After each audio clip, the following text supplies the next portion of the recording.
Welcome in to another episode of the My Two Bits Gators football podcast. I'm one of your hosts, Ben, joined as always by your other host, Randy. Randy, it is SEC Media Days. It is kicking off. That is not what we're talking about tonight, but nonetheless, Well, that's what's going on. Excited to hear Summerall and the boys talk tomorrow. Just to date this pod, obviously, which is a thing we're in the habit of doing, even though I don't know if you're supposed to. But anyway, how are you? What are your thoughts on Media Days so far? What's going on? man, it's good. Always good to be with you in the recording sesh. The Some interesting things out of media days. Yeah. A lot of addressing the 9-game schedule era. Addressing some of the boos and the boo-hoos, whatever, from the SEC side. A certain coach north of us regarding that tough schedule.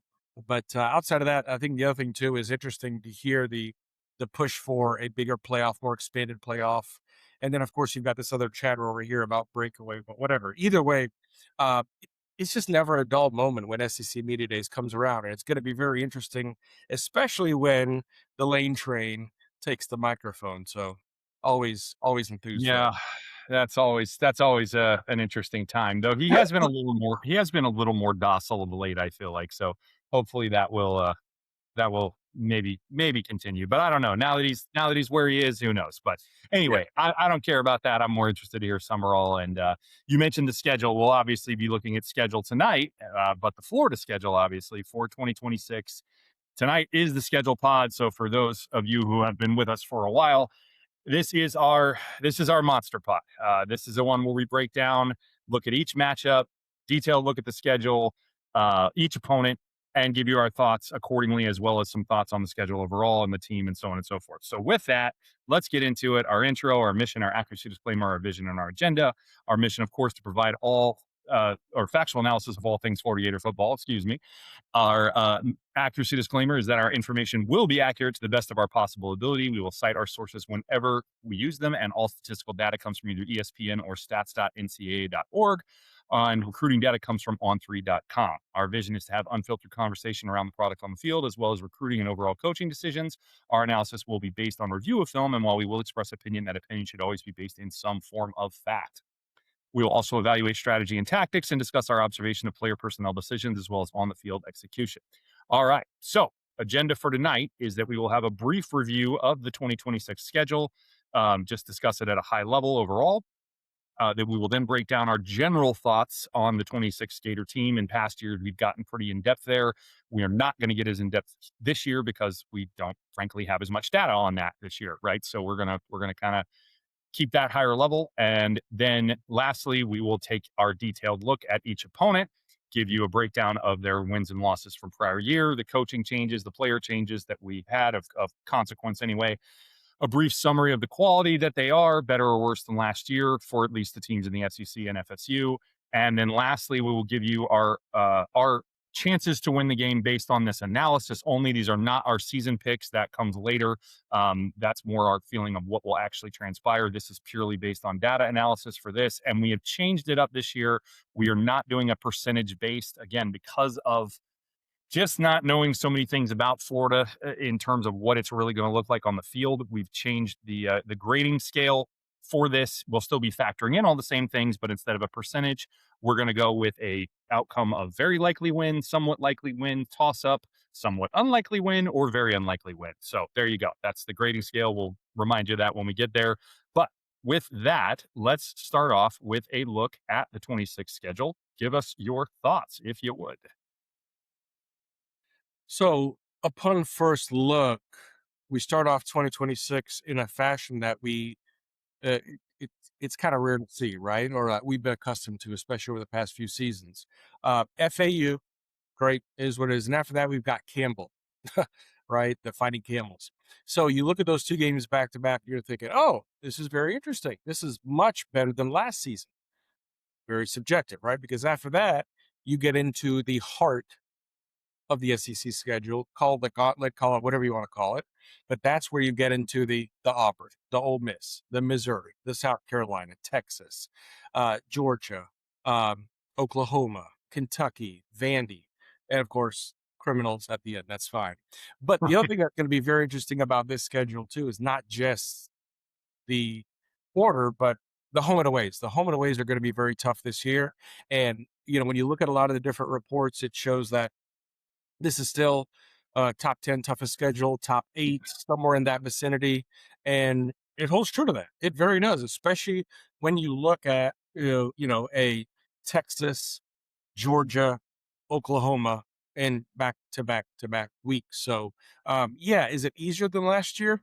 You can say that to a certain degree, but when you look at the home and aways, and then when you look at the crux in the middle, it's not necessarily that much easier. So that's why it's kind of it's almost like when you're putting on the green and you think it's going to be break hard left, and you play a cup or two out, and you're like, okay, I think it's going here, and then Lady Green deceives you again, right? Well, guess what? Lady's schedule is really deceiving us because it's easier than last year, sure, but not really. Yeah. Easier, like calculus is easier than differential equations, right? It's they're both pretty much. Ew. Yeah, it's still not an easy schedule, and we talked about this, right? We graded this out game by game. We went through the whole thing. We talked about whether or not it was easier in a previous pod, and went through all that. And I think we did a pretty fair breakdown of that week to week. What was harder, what was easier, and we came out that like 3 of the games. I think the net was 3. I think we had 5 actually that were easier, but 3 that were harder, maybe, or 2 that were harder. Sorry, so I think we netted out that like 3 of the games overall were easier. But again, when we say easier, I mean how much easier? I don't know. It's not like it's a cupcake. So and this is going back to some of the points that have been made at media days, right? The top to bottom strength of the SEC. It's really only a couple teams in the SEC that are full pushovers anymore. And there's a few teams that we don't know what they're going to look like. We don't. We think we know what Kentucky's going to look like, but we don't really. It's kind of the same situation as Florida. Like there's a lot of unknowns there. New coach, a lot of new players. We'll talk about it obviously, but it's hard to tell in some cases. So I definitely think that it's still got its challenges for sure. A couple of points to discuss besides the 9-game schedule, obviously, are the fact that we are ranked, as you mentioned, we're 7th in ESPN's schedule ranking for their FPI rankings. We are 5th in college football news. We are 10th on Phil's last name just went right out of my head. Steele. Thank you, Phil Steele. Appreciate it.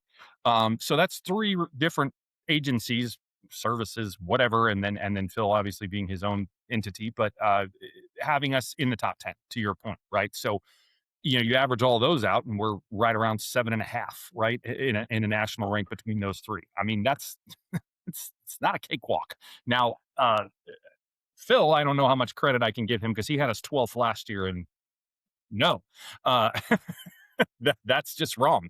But but ultimately, I think when you look at it, last year we were hovering somewhere around 3, 4, right? The year before that, it was almost a consensus 1.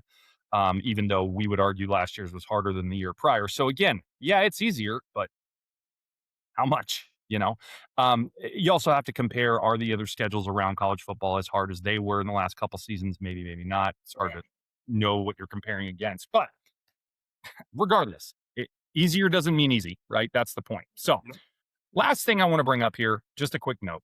We have 6 home games. There's one other school in the SEC that has 6 home games, and that's Auburn. Everybody else has at least 7. If you look around all of college football, at least all around the Power 4, there are at least 50 some odd teams in the Power 4. I don't know the exact number off the top of my head, but there are quite a few. There are less than 15. I wasn't able to find the exact number, but there are less than 15 that have 6 home games, and we're one. We continue to play on hard mode. I don't know why we make it quite this hard on ourselves. I know we have a neutral site with Georgia every year, not that neutral this year, but in general. However, Georgia treats that game as a neutral site. They don't treat it as a home or away. We look at it as we're either the home team or the away team. When we're the away team, we play 7 in the swamp. When we're the home team, we play 6 in the swamp. Georgia doesn't do that. Georgia plays 7 no matter what. I don't know why we do it. They don't. Now, they're not going to be able to get away with that moving forward with the 9-game SEC schedule. That will be not possible anymore, I don't believe, with how the scheduling works. But previously, that's what they've always done. Why didn't we do that? I don't know. Home field advantage is a pretty big deal in college football. Huge. I don't know why we make it harder on ourselves, but we apparently like to. So regardless, that's the situation. By the way, for the record, Miami had 8 home games last year. Just food That's for all. thought. moving along. Okay. All right. Moving on. General thoughts on the 26 Gator team. Unknowns. We're going to start with unknowns. A lot of them.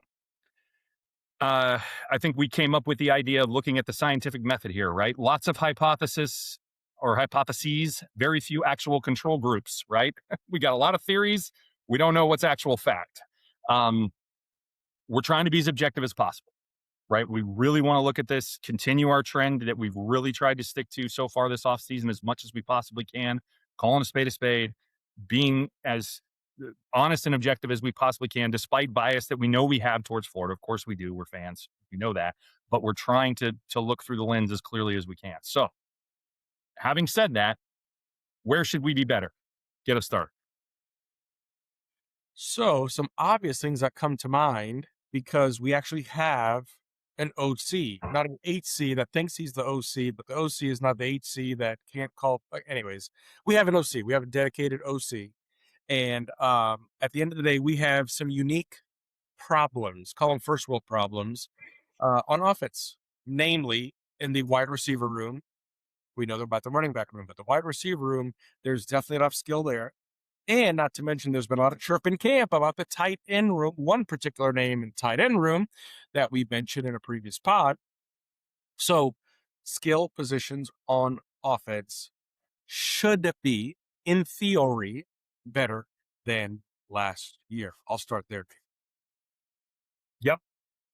I think both of those are very solid points. And just to take the coordinator thing a little bit deeper, not only do you potentially have competent coordinators, right? But you potentially have plus coordinators. Certainly on offense, every indication would give you that we have a plus coordinator on that side of the ball.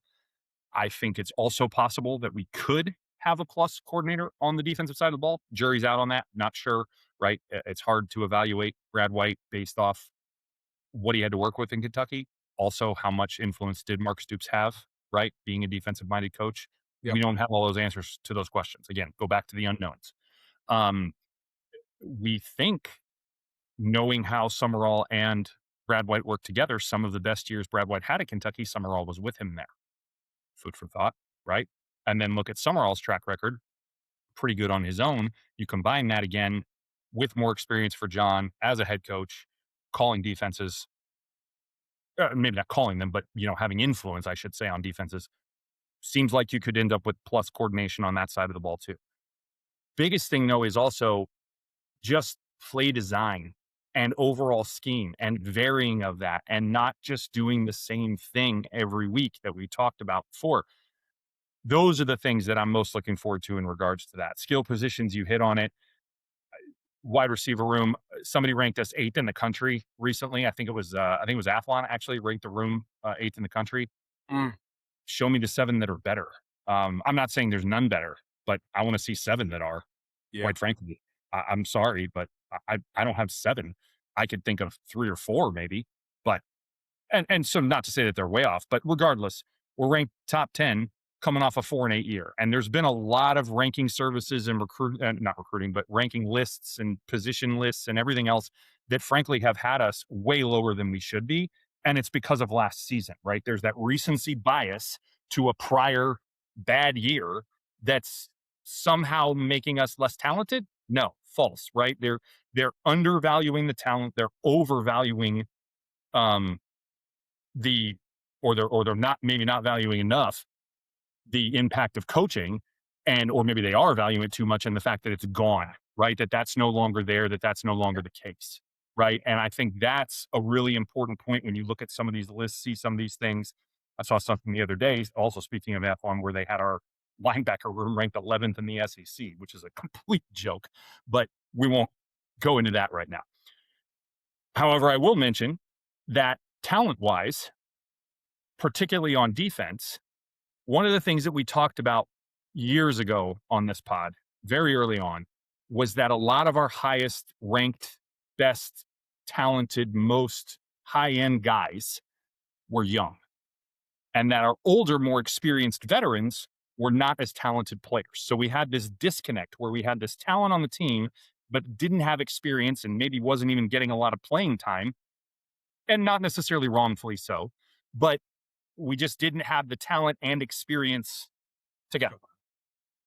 Now, on the other hand, who's going to media days? Your junior, Jaden Baugh, your junior, Miles Graham.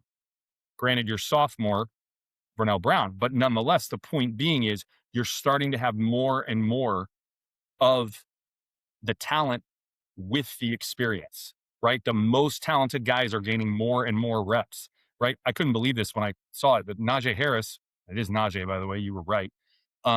I Mm, apologize for mispronouncing last week. all good. Um, but Snap down. senior, he's a senior.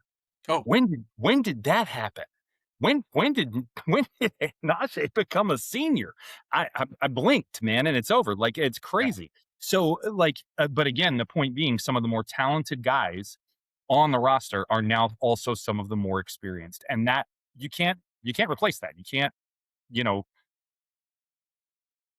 you can't make that experience just show up on top of the talent. You have to play the games, right? So Like, anyway, I absolutely. think that's a super, super valid point and also something that obviously makes us potentially a better team. So And I'll give you moving one on. more. Oh, yeah, go ahead. Go ahead. So one of my favorite sandwiches is a BLT. Favorite sandwich, BLT. And so that's what I expect this staff to do this fall. It's a better leverage of talent. And when you look at what Napier did, yeah, you like that one? It's borderline dad joke, but yeah, I like it. Oh, no, it is 100%. But when you look at what Napier did, actually, the indictment on Billy Napes, and then you look at what he's recently said over at James Madison. Well, I was in all over my head. Truth be Uh-huh. told, truth be told, folks, if you look at our talent composite over the past couple years, over the Napier era, it got better every single Yeah, year. it's true. And so now we have, and I love how you frame this, not just coordinators, competent coordinators to then take that personnel and get the most out of them as humanly possible. Because agree, we don't know what Brad White, we have an idea of his scheme, sure. But the talent composite that Brad White was dealing with at Kentucky is much Yep. different than the talent composite that he now has to deal with here at Florida. And Yep. you can argue Faulkner, same thing at Georgia Tech. He got the most that he could out of Hayes King and those production guys around him, but it's just a different pool here at Florida. Regardless of what he wants to say, just look at the paper. The talent composite numbers are there. Yeah, 100%. All right. Let's look at the other side of the coin. What are the potential concerns?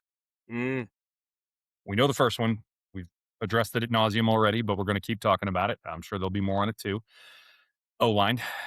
And the big question there is can Big Philly style or Lake Trout in your nickname world, can we make the unit serviceable? Right. That's really the only question. I don't see where that is going to be or can be a plus unit. I mean, if he pulls that off, guy deserves the Broyles Award.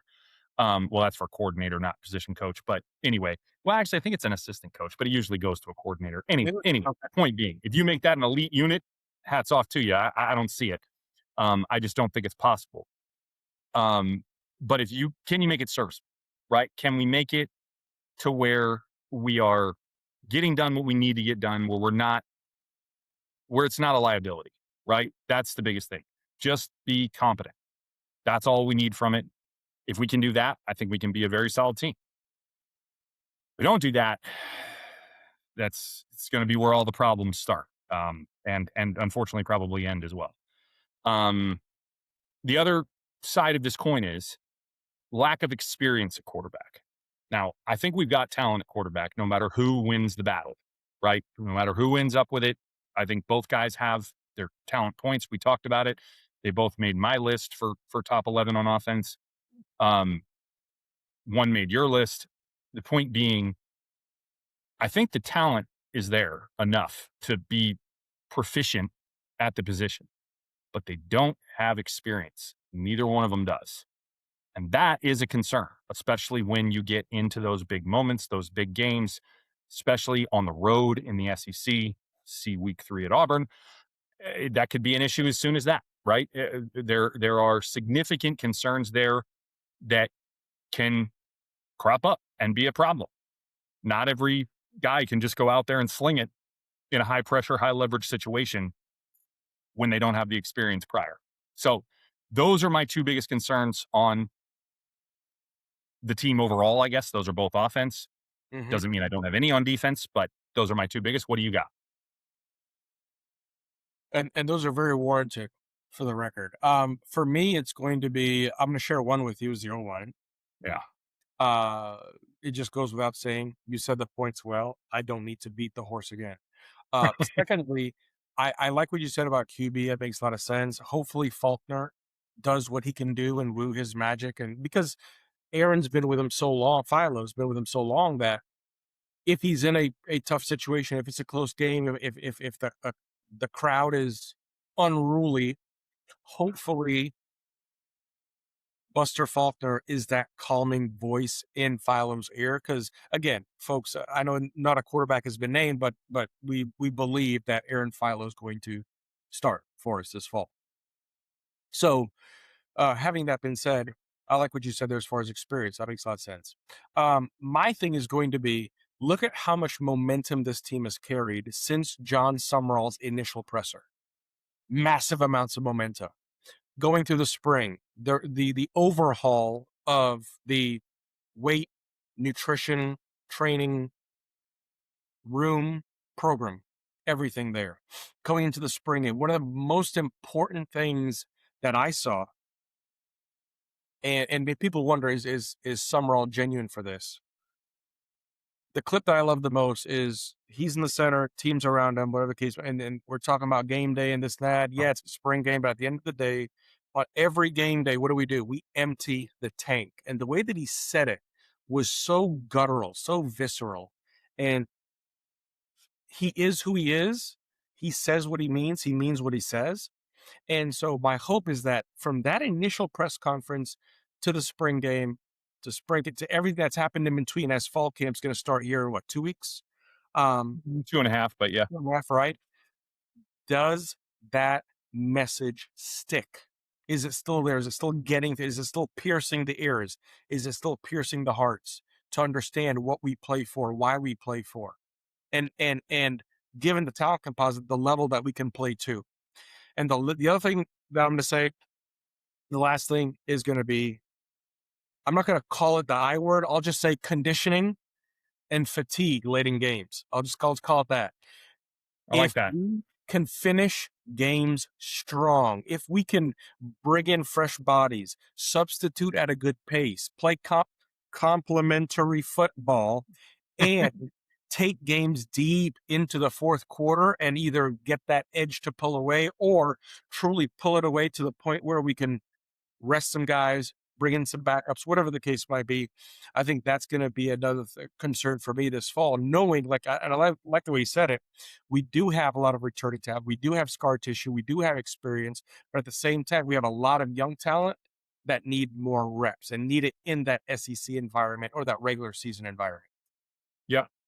Yeah. I think that's definitely going to be a factor. But I like that. I think I would say that I like that actually that's more on the offensive side. Um, the defense, as we talked about, ton of reps there, a lot of returning production. I think that'll actually be a big factor for us, especially maybe early on when we're trying to kind of get our feet set. So, Right. all right, let's get to it. Here comes the meat of it. Detailed look at each opponent. So, as mentioned, we're going to look at wins and losses from 2025, player and coaching changes, which will be returning starters if they were performers, right? Additions and subtractions of significance, be it graduation, transfer portal, yada, yada, yada. And then coaching changes of significance, if there were any. And then we'll give you a brief summary of the quality of the opponent, if they're better or worse, in our opinion, right? And again, that's for the ones that are applicable. So SEC teams and FSU, we're not going to do it for FAU or Campbell because we don't really know if they're better or worse than last year. And does it really matter? Probably not. Right. So, so with that, I will turn it over. Oh, I'm sorry. Evaluate our chances to win the game. And I said I would remind of the rating Rating scales. system. Yeah. Yep. So again, very likely, somewhat likely, toss up, somewhat unlikely, or very unlikely for us to win the game. And you may not like all those answers, but again, we're trying to be objective. So here we go. All right, FAU, you got it. Take it away. It's Oh, our let show. me put the schedule up first, actually, so everybody Yeah, who's go watching ahead. can see it. Let me do that real quick before you get started here. And there we go. You should be able to see that now. Awesome. Awesome, awesome. We got to change the jersey number on that, but either way. Um, so first game of the season, FAU in the Swamp. Um, there's not a whole lot to say, right? How do you start off with the Owls? But overall, last year they went 4-8. They were 3-5 in their conference. They were 3-3 at home. They're playing in the same stadium, but it's got a new name, Flagler Credit Union Stadium. I'm not sure if it does anything for their home field advantage this year. The Owls are under 35-year-old head coach Zach Kitley. So if that name rings a bell, it's probably because you were a fan of Texas Tech or Western Kentucky air raid football. So that's the lineage it comes from. He did retain his entire staff. So Zach, good job for retaining your entire staff, especially in this NIL portal coaches jumping ship for more money era. So there you go. This might sound strange, but they do offer an elite pace and space Yep. passing concept. This is going to be the number one nationally passing ranked off in yards with about 340 passing yards per game. They've got returning QB Caden Veltkamp. Last year, belted out 3,600 yards, 24 touchdowns, but also turned the ball over 17 times. They've also got 1,000-yard wide receiver Easton Messer. Both of those were voted preseason all AAC, not ACC, but AAC. So they're going to anchor that offense. The other thing is Phil Steele. There's a name we've already referenced once, but he graded them very high in roster retention metrics as they returned 54 players. Only 42 new players brought in, 30 of them through the transfer portal. So big defensive reload for them. On defense, key leaders like defensive lineman CJ Doggett Jr. and linebacker Leon Hart Jr. return healthier. They're also joined by incoming transfers like Ed Rusher Jonathan Bax and linebacker Joseph Sipp Jr. to fix gaps left by departing defenders whose name we will not mention because they were, as my co-host would say, not good.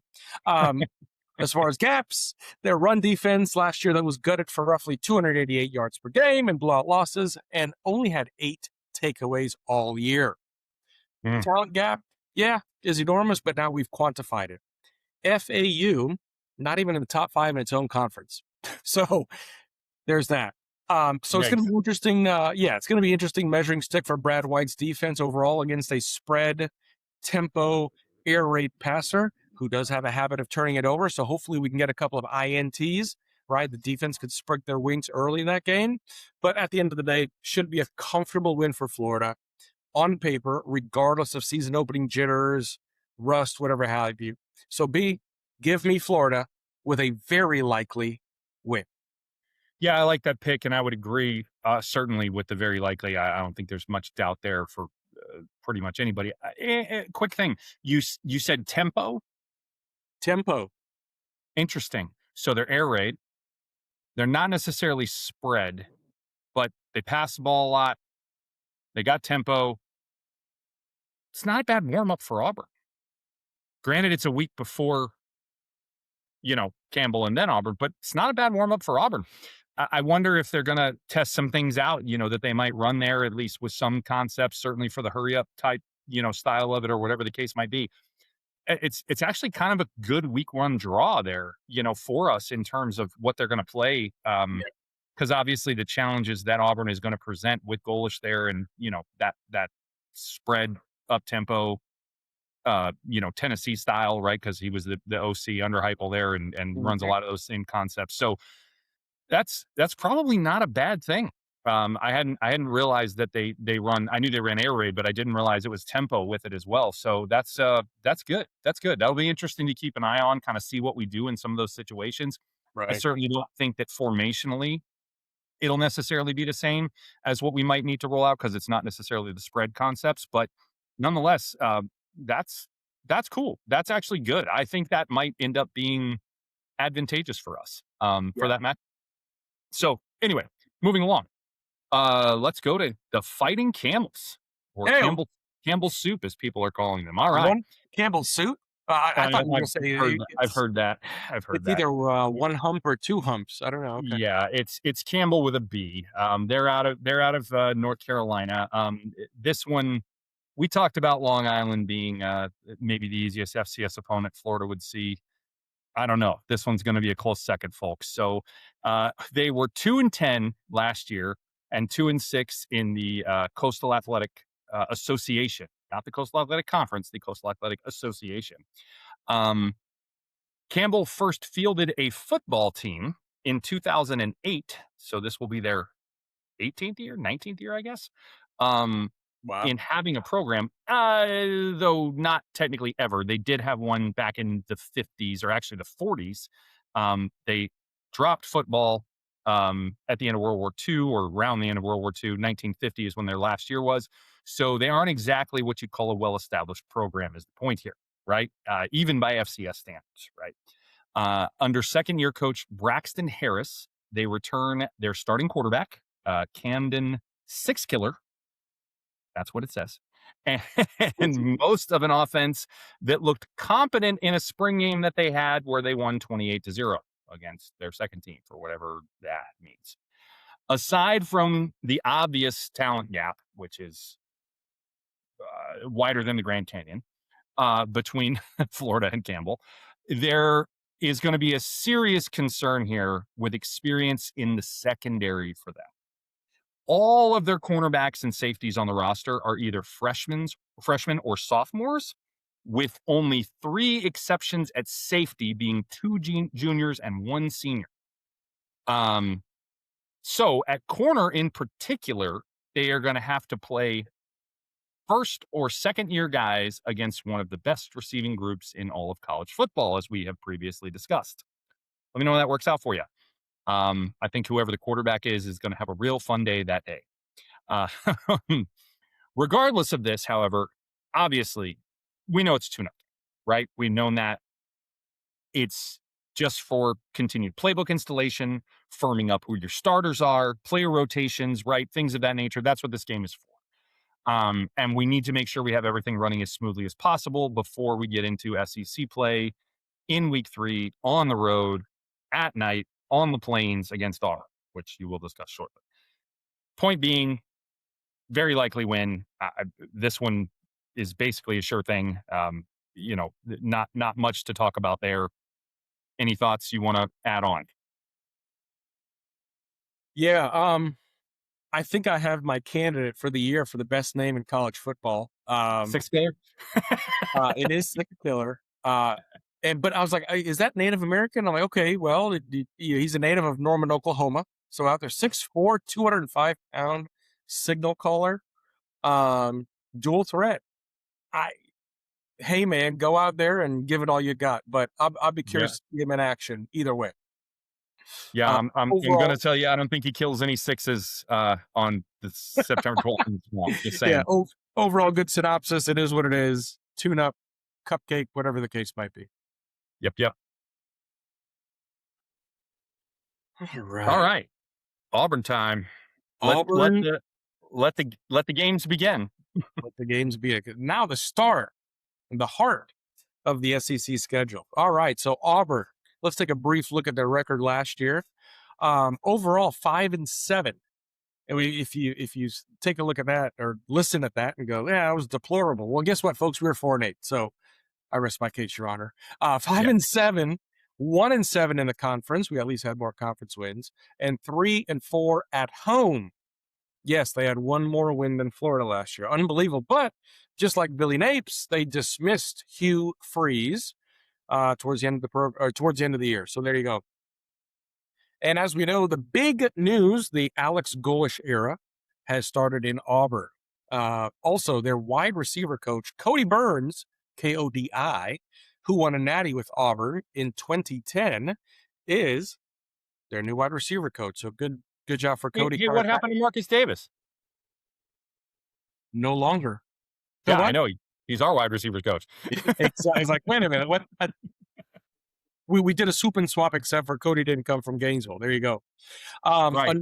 Another significant coaching hire, actually retainer, is going to be DJ Durkin. If that name rings a bell, it's because he served as the interim when Freeze was fired. But more specifically, we know DJ when he served as linebackers coach, special teams coach, and later DC here in Gainesville from 2010 to roughly 14, the end of 14. So Golish did manage to go into Knoxville and steal Tim Banks from Heupel. So Tim Mm-hmm. Banks, who's been under Heupel for many, many years, will now serve as his co-DC and safeties coach. So that's going to be significant. Let's talk about something I'd like to call the USF invasion. So, I so like it. I like it. thanks. So in other words, Golish brought 12 transfers with him from USF. Of course, we've got to talk It was about, only 12? I thought it was more. It was only 12? well, as far as what I could find, it Huh. seemed like it was more as well. But of course, you've got dual threat QB Byron Brown, clear cut starter for 2026. And Byron actually did a number on us last year. If you all remember that game in the swamp, we choose to forget it. So that is what it is. The former wide receiving core at Auburn, known as the Freeze Four, have been replaced by USF targets like Keyshawn Singleton, Jeremiah Koger, and Chaz Nimrod. So there you go. Now, let's move to the offensive line. B, this might ring a familiar bell. Total offensive line reset. Auburn loses or lost all 6 day-to-day starting offensive linemen due to the 2025 draft and transfer portal, or 26 draft and portal. So the heavily rebuilt unit features transfers Joe Simmons from James Madison, Cole Beast, USF, alongside returning freshman all SEC center Cale Ellis. Okay. Not to mention, Auburn lost 3 of their starting edge rushers last year. They've reloaded via the portal with Ole Miss transfer edge Deshaun Womack and defensive lineman Cody Singler. And first team All SEC lineman Xavier Atkins returns to anchor the middle. Hopefully he can stay healthy for the Tigers or Warriorville, whatever. New look secondary. Both starting quarterbacks from 25 transferred out. The Tigers will rely on UCLA transfer Andre Jordan and returning safeties like Sylvester Smith and Anquan Figgins to steady the defensive backfield. So this talent composite, extremely interesting, right? Auburn, 12th, Florida, 13th. Mm, 890. no, that had to be last year's. That had to be last year's.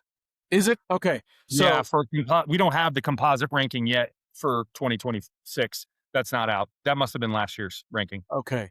That was on my notes. My apologies. So very close on that. Separate by less than a point, but either way, when you combine that with both teams breaking in a new coach, new systems, new players, this is genuinely a coin flippy, as my co-host would say, game. It's going to be decided by a couple things, right? So whose install, as in system, is further along by week 3? Faulkner and White's or Golish and Durkins, right? Who wins the O-line in the D-line trenches, especially with the O-line, the newer personnel, for the Gators in their first true SEC road game. Jordan Hare can hold 88,043 people. It's at 7 p.m. at night. It is going to be a tough environment. So, expected result, it's a true toss-up. A road environment tilts to a slide edge to Auburn. This is not a comfortable Florida win. I trust our newer players and coaching staff over their newer players and coaching staff.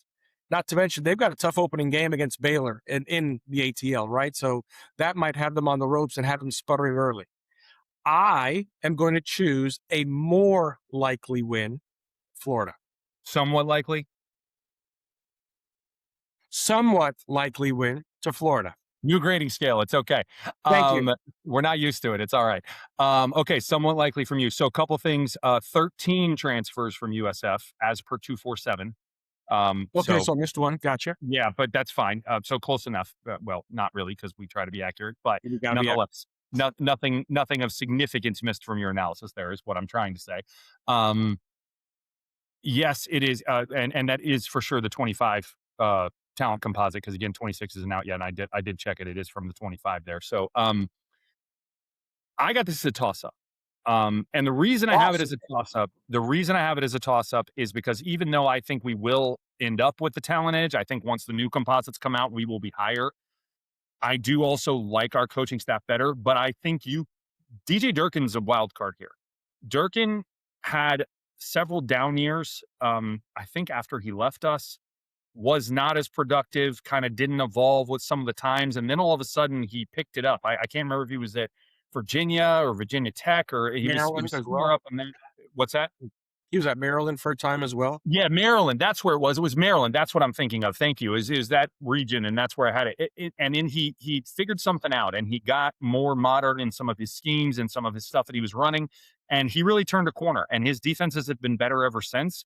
And that gives me pause because with you have a halfway decent defense, which they already do return some decent talent there. I know they lost some, but their defense was legit last year. I mean, they were shutting people down. If they could have scored, they would have been dynamite. They couldn't do anything on offense. So their defense was very, very good last year, though. And yes, they lost players. Yes, they lost pieces there, but they should still have some talent returning. With a good coordinator, pump the brakes there. We know Golish can coach offense. I'm not saying that he's going to have the talent to do it at a high level, but there's real challenges there. There's real challenges in that game. Hostile road environment, playing at the Plains at night. It's not LSU, but it's not a walk in the park for sure. To me, too many unknowns on both sides of the ball. I can't favor one team or another in that scenario. There's just too much we don't know. So that's why it's a toss up for me. Very much a coin flip game. We'll see what happens. I definitely think we can win. I just don't know if we will. That's where I would leave that one. So when it comes to actual pick 'em for this, and I give my predictions, maybe I'll feel differently. But I think for right now, I'm very up in the air on that game. It's probably the one I feel least confident about a win or a loss prediction right now, looking at the schedule, with one other one being right on the fence too. But I honestly, I think that might be the one that I'm just like, I just don't know who's going to win that game. So, and not that I'm always right, certainly. All right, moving on. Let's I talk. can see how much you're vacillating. I can tell. Yeah. No, it really is a hard one for me. I'm really struggling with it, and I certainly want us to win. God, I want revenge on Golish so bad I can taste it for that Oh yeah. ridiculous win he got last year that he never should have had. Probably what got him the job. Not Mhm. solely, but still. Ah, Okay, moving along. Next up, Old Miss Rebels. The previous Fighting um, Lane Kiff, no more. Okay, now the mhm. Fighting Goldings, right? Um, There you go. okay, 13-2 last year. Wow. Wow. Wow. If you needed a reminder, they were 13-2, 7-1 in the SEC. Did not play in the title game because of the way the tiebreakers worked, right? But they were 7-1 nonetheless, tied for the best record in the SEC in SEC play. 13-2, college football semifinal losers. Two, of course, Miami. Unfortunately, probably could have won that game, but nonetheless, they did not. Man, what a season. What a year, right? But I would question, can they repeat that? And we'll talk about it in a second. First and foremost, key departures. Prince Will, Umami Ellen. Not Prince Lee, Umami Ellen. Prince Will, excuse me, Umami Ellen. And wide receiver, Dejon Stribling. Those are real losses. Those are big time players, right? They cannot just be replaced overnight. But they did add in Keaton Thomas, linebacker, defensive end Jonathan Maldonado, and linebacker Luke Farrelly. Farrelly is legit. All those guys are significant, but Farrelly he can play. Specifically targeting their front seven to replenish, right, some of what they lost there defensively, and trying to address what was probably not as effective of a pass rush as they thought they would have had. And that makes sense when you see that the former defensive coordinator took over as a head coach, right? Their portal class, I used On Three's rankings for their portal class for everything here. So their portal class ranked 13th nationally on Three, with 30 transfers coming in and 21 departures. Mm. If we look at the SP Plus ratings, Ole Miss is projected for 7.2 wins. That is the average projection here under Pete Golding this season. Key returners, obviously, Trinidad Chambliss, Keywan Lacey. I don't need to go any further. Those are their guys. They're both outstanding players. Actually, two of my favorites from a talent perspective in the SEC, not favorites overall. Obviously, they don't wear orange and blue, but and honestly, for my money, I as I would say, I think they're one of the best quarterback running back combos in the whole conference. frankly. They're really, really good, both of them. Defense is retooled, as I mentioned. Pass rush should be better, but Golden is not lame. He's just not. And their new offensive coordinator, John David Baker, while he's getting some hype coming out of, I believe, Middle Tennessee State, I think is where he came from. I have to check on that, but I believe that's where he came from. He's not Charlie Weiss Jr. Let's get real. Okay. They are not going to be able to replace the talent and production they had from a scheme standpoint on offense. I don't honestly care how good they are talent wise on offense. Coordinators matter, coaches matter. We have talked about this. The talent gap has shrunk. Coaching matters. Your coordinator's not as good. Your head coach is not as good. Sorry, they're just not. Period. Conversation over. So this is a team that, other than not having a DC, which, by the way, they tried to hire Patrick Toney. They did hire Patrick Toney. Remember that name, Gator fans? 2022, ring a bell? He was there for about a minute, left right after to go back to another pro job with the Falcons, pulled a straight okey doke on him. He was there for 7 weeks and went right back to the NFL. He said, nah, thanks, I'll pass. So that doesn't bode really well. And that's the situation they're currently in, and they do not have a DC as of now, or at least as of last week when I pulled this information. So if something has changed since then, apologize for the error, but that was the case as of last Wednesday when I put this together. So what does that all mean for this game? I still really like this offense. Even though I know what I said about coordinator and coaching and everything else, it doesn't mean they're bad. And I'm sorry, Baker was from ECU, not Middle Tennessee State. I have it in my notes here. He has definitely had success early in his career from Eastern Carolina. So this is going to be one of the biggest tests for our defense of the season, for sure. Probably one of the biggest tests we will have, not only to that point. Despite Golish being a good offensive guy, I think this team will be better offensively. And it may be one of the best offenses we play the entire season, quite frankly. They still have a ton of talent on that side of the ball. It didn't all go away. However, I do have real questions about this defense. Just because they replaced a couple of guys doesn't necessarily mean that they're great. Remember, we scored 24 on them in Oxford last year. Our team, 4-8 Gators, 24 dropped on their head. And it should have been more, if not for a terrible missed pass interference call against Baugh that didn't let us convert a third down to start a drive late in the game. I say it should have been more. No guarantees, but we missed the opportunity to get more. Right? Pivotal. Correct. Pivotal no call. Terrible no call, by the way. One of the worst calls of the season last year. Top 5 for against Florida. But moving along. And that was with an offense, as we know, as mentioned, that just simply wasn't very good. Right? That all the metrics support that we were bad on offense. And that was one of our highest scoring, maybe was our highest scoring SEC game. No, Texas was more. That was the only one, though, I believe we scored more. So what does that say for their defense? Questions, right? Now you get a good coordinator, leverages the talent. What happens now? So I think we can clearly maintain scoring pace with them in this game. I think it's very likely to be high scoring unless we can find a way to make some stops. Because I don't think they can stop us consistently. I don't see it. It would be very difficult for this team not to have some kind of decline from last year, right? They were really, really, really good. But I'm not saying I'm sold on some kind of big fall off. I don't see that either, right? I do think they regress slightly, but I don't think it's any kind of monumental drop off. When you get your all-star running back and your all-star quarterback back, you tend to not fall off a cliff, right? The other element here, though, is Ole Miss, if you don't know, plays LSU at home the week before this game. I'm not a big believer in emotional hangovers. But, man, if there ever was going to be an emotional hangover, it's going to be Ole Miss coming into the swamp after the game. I don't buy into a lot of that typically in any kind of football, much less college football. I guess in college football is where it's more likely to be prevalent, really, than pro. But, man, if there's ever a game, like I said, this is really the one. I think it could really be a factor. But having said that, if this game is competitive in the fourth quarter, which I do think is more likely than not, very hard for me to pick the quarterback that hasn't been in the situation. What did we talk about? Experience, scar tissue, right? All of these things. And that is Trinidad, period. He's too good, too experienced, too much going on in that regard. Even if he is in a hostile environment on the road, I have this as a somewhat unlikely win for Florida as a result of that. Now, we open this thing up and it's not close in the fourth. I think we hold them off and we pull, we either pull away or keep it that way.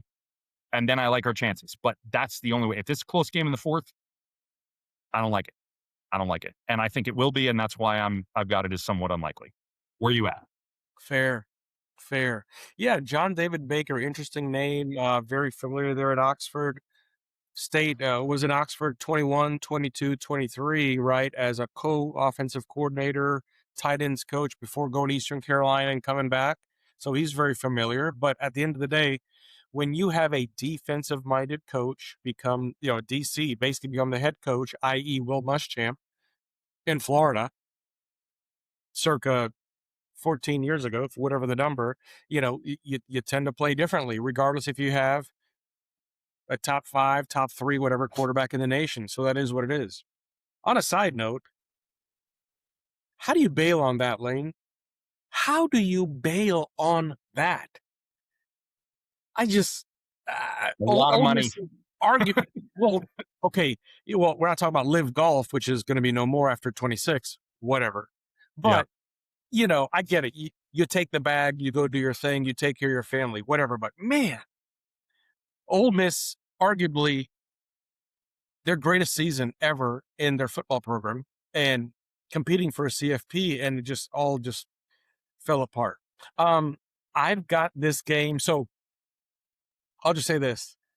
Yeah, with Golding as head coach, the scheme's different. John David Baker, I'm not sure if he's got some great things that he put on tape there at East Carolina, but he's coming back to the SEC. Yep. What are we calling the 50-50? We calling it a toss-up? Toss up. I've got it as a toss-up. I'll just say that. Yeah, I like that. I can see that for sure. I don't think that's out of the realm at all. And again, the only reason I'm changing is because I don't know that I can see us putting it away before the fourth. And like I said, if it's close in the fourth, I don't love it. I don't love it. And that's the thing. Trinidad is unfortunately extremely capable. Indeed, for sure. I don't know how Lane pulled that one out, but man, did he? That's crazy. It's crazy. All right, good enough. Moving on. Let's go to Mizzou. The land of the Ozarks. Here we go. All right, Missouri. So last year finished in the middle of the SEC, 4-4, overall 8-5. At home, 6-2. I repeat, 6-2. 6 plus 2 is 8 home games. What? Yeah, they did have one of the easiest schedules last year. I recall that. I'm sure that's part of the reason why. They did. And that's also probably why they lost their bowl game to UVA. It must have been because of Everbank Stadium's field. Speaking of which, the World Cup 2026, all these fields, all that grass, no injuries. Riddle me that. Anyways, Yeah.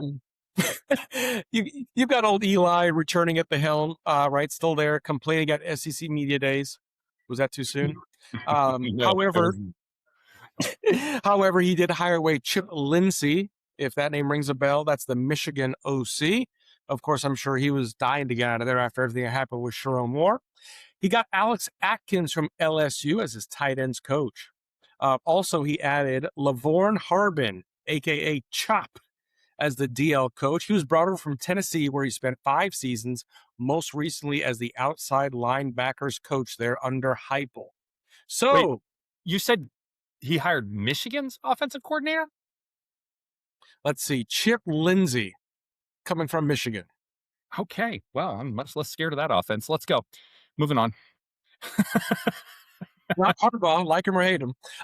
Exactly. So now here's a familiar name at quarterback, because obviously Cook is gone, right? Another option shuffling out. You've got Austin Simmons. Yes, Ole Miss transfer. He enters the fall as the clear starting quarterback. He is backed up by highly touted true freshman Matt Zullers. Former Clemson and TCU offensive architect Garrett Riley has joined the staff, specifically to tutor Simmons. Speaking of another transfer, projected starting right tackle Josh Atkins. He was a transfer from ASU, a big 4-star transfer. He suffered a little setback in rehab and a rehab Yeah, injury. and So may not play till October. Drinkwitz confirmed he will likely miss a chunk of the season at the end of October, forcing Mizzou to rely on younger depth. Which is that an oxymoron? Jumbo shrimp, younger depth. I I don't know. I mean, No, depth can still be younger. That's not saying experience. Depth is just filling the gap, right? okay, So I think he qualifies. I think okay, that one we can qualifies. let him off the hook. Okay, I was wondering about that. Um, talk about another injury setback. Ahmad Hardy, first Yeah, team All SEC running back, not okay. Not okay. recovering from a GSW, being in an unfortunate place at an unfortunate time. He Yeah, had only rushed for a school record of 1,649 yards previously. No big yeah. deal. No big deal. So Yeah, I hate that one, man. I never want to see a guy get hampered by something like that. And they're saying his recovery timeline is still like he's not I believe the words were they're not where they want to be. correct. We don't really know what he's going to look like, or I think he'll be playing by then. I Yeah, would think. I would be shocked. I mean, maybe he's not. I don't know. Like the recovery is taking longer than they thought it would because it was yeah. through the thigh, right? It was shot in the thigh, I believe. And it's taking longer to heal and recover than they want. I just hate that, man. I never want to see a kid, especially one as good as he was, get hampered by something like that. Anyway, I hate it. Oh yeah, absolutely. You hate it for because he's also a great kid. Yeah, I know he wears Yeah. opposing colors, but great kid, carries himself well. So yeah, I hate to see that happen. And Yeah. that's the other thing too. When you beat a school, you want them to be clicking on all 8 cylinders, right? You want them to Yeah. have their squad and exactly. No, we don't want the asterisk by it. Not at all. Not at all. As far as inbound weapons, right? The Tigers were highly aggressive in the portal, bringing in over 30 incoming transfers. Notable skill positions include explosive wide receiver Caden Lee from Ole Miss and the very physical linebacker Bobby Washington Jr. coming out of Miami, also known as Mm. John Louise land. Defensive replacements to compensate for outgoing transfers, such as Marvin Burks, who went to Wisconsin. They brought in a highly touted edge 4-star Cabin Tooley. So that should be good there. So we know at the end of the day, Florida holds a slight talent edge. But again, this is Missouri. This is Eli Drinkwitz, right? He has the ability to play well above what his squad is ranked, especially when it comes to talent composite and everything aside. He just has a track record of playing above his talent tier, right? He does. He does. You're right. Exactly. So two metrics, right, that are going to be very crucial here is going to be outside of the talent edge is understanding what Missouri now focuses on, not having Cook as quarterback, first time in a long time, right? For 3-4 years, they've had to worry about that. And then, of course, if Ahmad Hardy is not as healthy, Missouri Yeah. is not as dangerous, period, because the No, running no back question. room is a bit scarce. Yeah. Exactly. So they've gone 3 to 4-ish years, I'd say, of outkicking their coverage, right, or overachieving their recruiting tier. And the other thing, Yeah, but they've also done that with a super easy schedule. It wasn't just last year that their schedule was easy. Their schedule the year before that was an absolute walk in the park. It did was you even pick up my easier the year before that. So you have to factor that in. I mean, you're right about him overperforming, but man, their schedule has been softer than soft. Sorry, go ahead.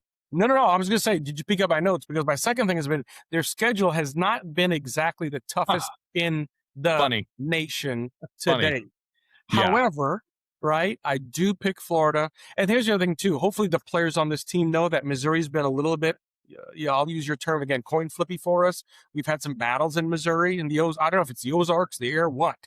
But at the end of the day, if Hardy's out, okay, further tilt towards Florida. So give me a more likely Florida. somewhat, somewhat like. Somewhat likely Florida. I'll get it right, I promise. So this is interesting. Assuming so, the Atkins thing really does change stuff. Because he probably won't play based on what we're hearing. We can't know that, but even if he does, he's going to just be returning, and I don't know what kind of speed he's going to be at. And that's a huge transfer loss. Like that Yeah. is one of the anchors of their line coming in as a transfer. They're not the same team without him. what does that do potentially for our D line's ability to disrupt? Right. I think it opens a hole there. I had this picked as a toss up. I think I'm Oh, actually going to change that to agree with you, regardless of Hardy, but not because of Hardy. Um, okay. if Hardy's not 100% or not the same player because he can't recover from this the same way, which man, I really hope that doesn't happen. But like if he's not, or if he can't, or whatever the case might be, then yeah, I'm definitely somewhat likely. I think I am anyway, though, because that Atkins again, assuming Atkins is where we is it Atkins or Akins? Sorry, Atkins, ATKNS. Atkins. Okay, that's what I thought. Assuming that he's not either 100% or maybe quite possibly not even playing. I like our chances a lot better. I think they're going to have a lot of trouble doing what they want to do on offense. And if you slow this team down on offense, their defense is not the same unit it was last year. They lost a bunch of guys. I think our chances improved dramatically here. So I'm going to agree with you here. Again, I had it as a toss up, but I'm going to change it. And that changes because of that change at offensive line for them. I think it changes the whole dynamic of the game. It was one of their key guys. He was the key guy, correct. Yeah, big get for them in the transfer portal, and unfortunate that he's not recovered. He got hurt in spring, I believe, right? He got hurt in the Correct. spring, I believe. Yeah. Right. So yeah, it's an unfortunate loss. Couldn't happen to a better group. No, I'm just kidding. I don't have that kind of hate Yeah. there, but obviously I'm not going to lose sleep over it either. So all right, moving along. Fighting Shane Beamers. Let's talk South Carolina. All right, last year 4-8 overall. Sound familiar? 1-7 in the SEC. Not familiar. We did better than that, barely. Um, not a great year for Beamer Jr. Um, Yeah. let's start with the transfer additions. They add in offensive tackle Jacarius Peak, defensive tackle Tomiwa Bless you. Duragier. Duragier. There we go. And edge Caleb Herring. Um, They're trench focused, which makes sense with the losses they took, especially from the defensive line to graduation slash the NFL. I believe they put 3 guys in the league from that defensive line. The defensive line was no joke. But they also had key departures from uh, their secondary in Brandon. I don't know how to say his last name. I don't know if it's Sis or Cease. I'm not sure, but either way, and Jalen Kilgore, both key departures from the secondary, and then of course Nick Barrett, um, Herring. who all were drafted as well, along with 37 other players who left and only 28 coming back through the portal. Yeah. They were ranked 28th by On3 in the portal, despite that, which is not terrible. Um, leaving their overall depth, particularly in the secondary, with some question marks. Another team with secondary depth questions. Yeah. Interesting, Buster. Kick their butts. Um, there are some significant staff changes here as well to discuss, right? Beamer knew that his butt was on the line, right? So Kendall Briles is now the OC. There's Oh, also a new running back coach, a new O-line coach, a new defensive ends coach, and a new special teams coordinator. He basically fired everybody. Um, I think the DC is still the same, but that's it. He got rid of a whole bunch of people. Huge staff turnover. Um, all going to be in their first year. Of course, we have everybody basically in their first year except Chapman. So we have that as well. But overall, Beamer has been able to keep his job over multiple years by following up a bad year with a good year. If you look at his track record, right, he follows up and down or down with up, right? He is able to hold on because of that. So if that trend continues, this should be a better year. Having said that, I don't see where this team significantly improved year over year. And aside from Nick Harbor, who obviously is a monster threat at wide receiver, kid can really play. Of course, Lenore Sellers throwing to him. I don't see too much to worry about in this game. Billy was able to get Beamer's number. So if John isn't, we probably have a problem. ooh. Billy, I don't think Billy lost to Shane. I don't think we take an L to South Carolina under? I don't believe so, sir. I know we won there. We beat him at home. I don't think we lost to South Carolina, and maybe I mean, we only played them twice, maybe 3 times, but I don't think we lost to them. So yeah, if Billy can beat him, you got to beat him, John, because there's not a lot there, and beat them back to back years. So beat them when they weren't good and when they were right. So hey, that's you got to win. You got to win. So for this one, not much else to talk about there, really. Obviously, a lot of changes, especially on the staff, really more so than even on the team. I got this one as very likely. I'm not even going to go somewhat on it. I think you if you're going to be successful as a coach anywhere, but especially in the SEC and especially at Florida, you have to win the games you're supposed to win. And I'm Yeah. sorry, but South Carolina, this is a game we're supposed to win. Period. Thoughts? So I wanted to back you up with some stats. I know you love your stats. Yeah. Billy Napes never lost to Beamer Jr. There you go. However, it was a 38-6 victory. I believe you were here for that game, I was there. Yeah. right? We were just in different sections. Yep. And then in 23, though, closer. Oh, yeah, 41 to 49. that was the tip drill. The tip. Yep. Exactly. So either way, well said. I like it there. Now, did I also hear you say the name Kendall Broyles as OC? So I had Kendall Briles in my notes, but maybe it's Broyles? Is it Briles or is that a descendant of Art Broyles? Is that what I was thinking, or no? Wrong tree. Might be a wrong tree. Either I'm way. confirming. Yeah, all good. Let's find out. So Kendall you Briles.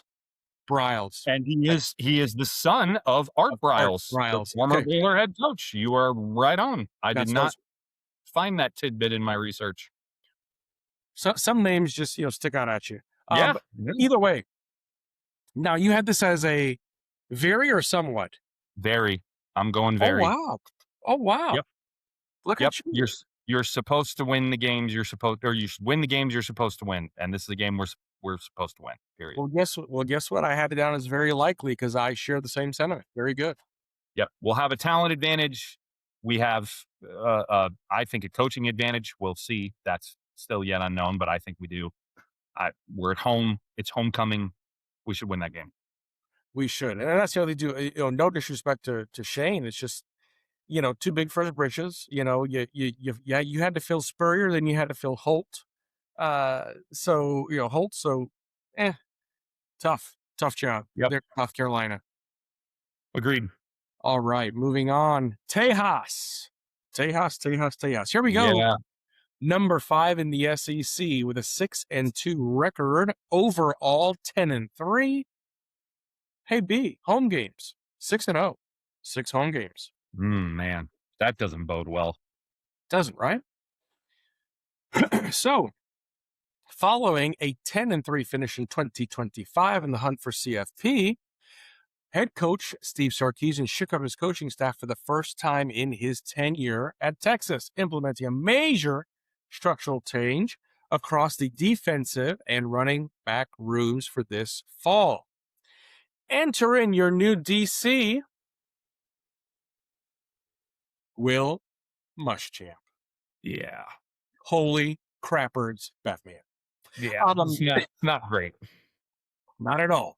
Folks, I mean, obviously he was our head coach here for 3 seasons and some change, but at the end of the day, like we've always said, Coach Boom is a phenomenal coordinator, not a head coach, and he's going to make their defense instantly better. B, I know you've talked about it time and time again, what he did for Georgia's defense and how Georgia's defense fell off the tracks once he stopped becoming actively involved, not just as DC, as an analyst, whatever the case might be. There's something about Will Muschamp and defenses that just go together like peanut butter and jelly, I guess. I don't know. Especially secondary. Especially secondary. And he's a great coach, period. Yep. Blake Gideon, that name might ring a bell, former Texas safety, and DC from Georgia Tech, is your new defensive coordinator / passing game coordinator for Texas. In other words, AKA Blake Nose Buster. Yikes. Yep. Also not good. So that's 2 strikes against. Kyle Flood stays the OC, but also their new running back coach is Bar Jabbar Jalou. After Chad Scott, their former running back coach, was fired for lack of production with the unit. And also coming on as offensive analyst is none other than Billy Gonzalez. So there you go. Oh my goodness. Wow, that's a lot of Gator ties to either former I'm telling you. Gator intelligence players or current staff. Yes. Man, that's Yes. jeez. Good Yes. grief. That is terrible. I didn't realize, I forgot Billy Jew was there. Yeah. It's almost as bad as Florida West when we start calling, after Timu. But Yeah. either way, 25 departures followed by 16 new faces. So ranking number 2 in ESPN's FBI, leading the country in preseason All-Americans. Yeah. They're Rest going to my be case, Your really Honor. friggin' good, man. They should be. They should be. The Manning to Coleman connection. Texas lost major production at wide receiver, right? The new focal point of the passing game will be Auburn transfer portal wideout. CC Cam Coleman projected to be Manning's number 1 target. Of course, we have a running back reset, an unprecedented emptying of the backfield. Now, truth be told, Texas had some hard breaks at running back, from ACL injury to hip injury to leg injury. But the entire backfield is gone, right? Quintravion Weisner, CJ Baxter, Garrett Gibson, all gone. Bye-bye. Transfer out. Yep. So Yep. they're going to rely heavily on portal additions. Oh, I love this name as well. Hollywood Smothers Yeah, it's a and good one. Malik Brown to spark Yeah. that young back. And and don't be fooled though, they're both really good. They are. And now they have, I'm going to say this in a very biased way, but one of the nation's premier running back coaches in Jabbar Jalou. So, folks, 100%. The guy proved himself year in and year out here. He was the only position coach we had on staff that I don't think ever missed a beat. bingo. Very interesting, though, Sark. B, I'm not sure if you remember this, but they had a spring game cancellation, right, due to a wave of off-season injuries, right, replacing it with open practice. So that'll be interesting to see. I did not know that. That's interesting. Yes, how he goes into the fall here. But at the end of the day, the talent composite, it's a lot. It's 85 points clear of Florida. It is what it is. It's one of the largest gaps that we have on the schedule. So, Well, again, that's last year's number, so we'll have to see where it comes in this year, but we'll yep. see. And that's the other thing too. Like, given what's happened last year, and with what they have returning in addition to what they've added, Yeah, the expected it's result still gonna be big for sure. it's still going to be big. Exactly. The expected result. Unfortunately, the Gators are very unlikely. Did I get that right? To win Yes, the game. yes, Very unlikely. yeah, and I totally agree. I think this Okay. might actually be the most unlikely on the schedule. Unfortunately, this kind of Good. goes back to what we talked about last year. You mentioned Timu/Florida West. Um, uh, Bad matchups, right? Yeah. Bad matchups. There's problems here. They're good. They have very good linebackers too, so it's a problem for the run game. Um, I I don't know where, especially offensively, we're going to have success against them, even with Buster, right? Even and all our skill guys, right? Like we're going to have to, our good has to be better than their good, and I think our good is really good from a talent perspective. But man, on the road, a hostile environment. Not that Austin is that hostile, but nonetheless, they're going to be fired up. They're going to want revenge for last year. I mean, the motivations, the Oh, coaches, the coordinators, that defense will be better. And I don't think it was bad last year. We just caught them with their pants down against us, right? Dallas yeah. Wilson coming out party, and Jaden Ball went for over 100 in that game too. I mean, man, they're going to come for us in that game. We cost them the college football playoff last year. Sark is on a mission. Absolutely. Don't think they forgot. I hate this game. There's not a game I think we're going to lose more on the schedule than Texas. Sorry. I hope I'm wrong, but I don't see it. That's It's just not pointing that way. that's just the one, man. It's going to be rough. It's going to be rough. I don't think it's going to be a blowout, but I don't see where we are uber competitive here. You know, if we keep it close, kudos to us. And if we come out of there, 10 points or less, I'm thrilled, honestly. But I can't see where we win it. Very unlikely. I'm with you. No question. Way too many bad matchups. Just way too many, and way too much knowledge of personnel and staff and everything else. Like you said, I mean, Too it's just familiar. too much. And that Muschamp hire is huge, man. Like what a get for him. I don't even know how he pulled that off. Hats off to Sark. I don't know how you did that, but anyway. All right, moving on. Bye week, and then Georgia Dome in Atlanta for the Florida Georgia game. Everbank Field under construction, so we don't have to worry about injury. That's Hey, a positive. That's positive. The turf monster won't get us in Jacksonville, but we do have to play Georgia in Atlanta as the home team. Even though we were the home team last year, somebody make it make sense. I yeah, can't. it doesn't. No sense. I My brain just wants to melt when I hear that we were the home team last year, we're the home team again, and the game's in Atlanta. Why? Makes no sense. Moving along. Okay. All right. Let's talk Georgia. Key departures. First and foremost, record 12-2 last year. Second round CFP loss, 7-1 the SEC title, right? We know the story. They continue to be the class of the conference, much as we may not like it. They are. They set the bar pretty much every year now. Let's talk about where they're better and where they're not. Key departures, linebacker CJ Allen, offensive tackle Monroe Freeling, and defensive tackle Christian Miller are the most notable. But Kirby Smart, as we know, just reloads. He pulled in edge Amaris Williams, safety Khalil Barnes, and the incoming recruiting class of Caden Profro and Ikine Aboku. Sorry if I'm pronouncing that wrong. Is straight up elite. Profro is going to play as a freshman. He's a freak athlete, excellent tight end if you're not familiar. However, they did lose a fair amount of depth to the portal, 27 players departing and only 9 transferring in.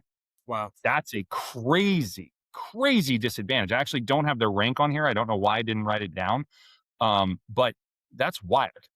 I mean, that is absolutely wild. Maybe I have it in the second half of my notes here. I do not. I don't know why I didn't write down the rank, but 27-9. If you remember in last offseason, they had a ton of players that were leaving and they, again, only got 9 back. So pretty wild that was the case. But some of this is made up for with a large recruiting class they brought in. I want to say they had like 28 guys in their recruiting class. It was massive last year.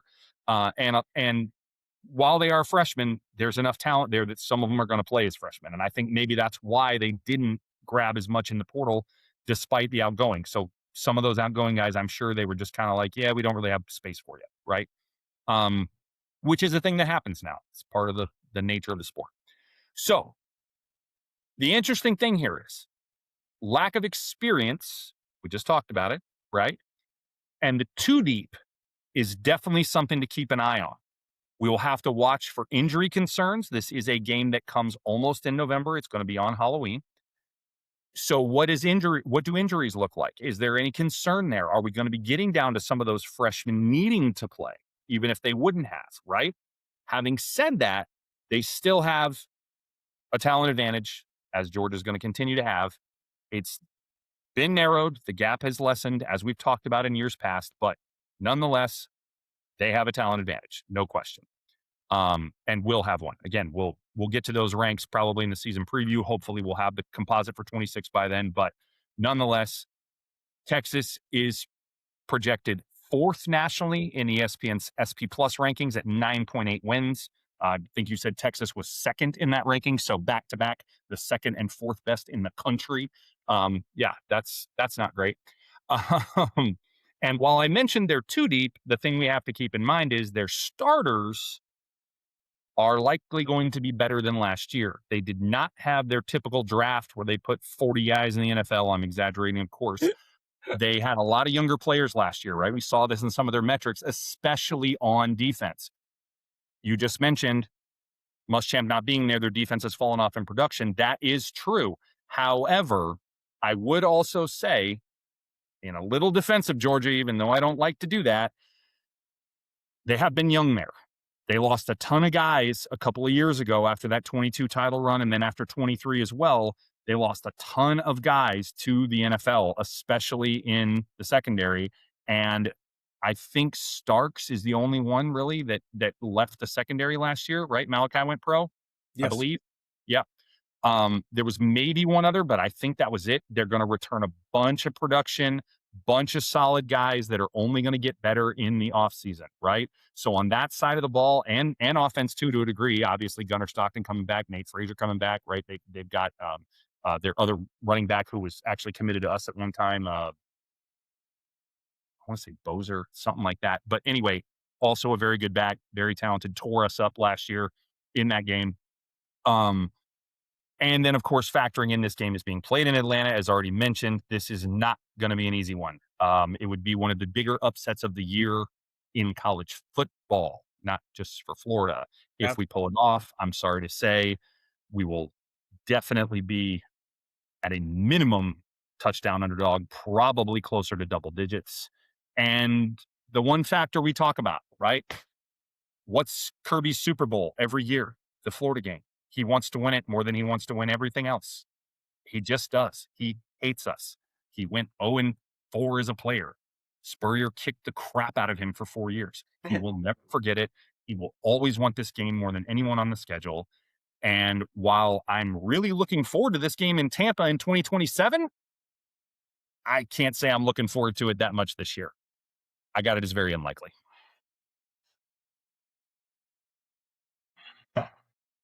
Can't say I disagree with you, bud.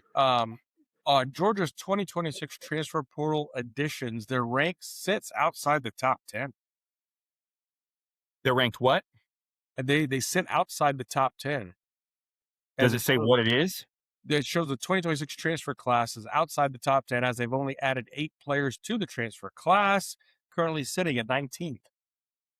Okay, 19th. All right. I had 9 coming in, but either way, that's low. still 19th, not great, but 19th with 27-9 disparity. So they still did pretty good. So clearly the guys they got rid of, a lot of it was, no offense, dead weight, right? Guys that weren't going to play.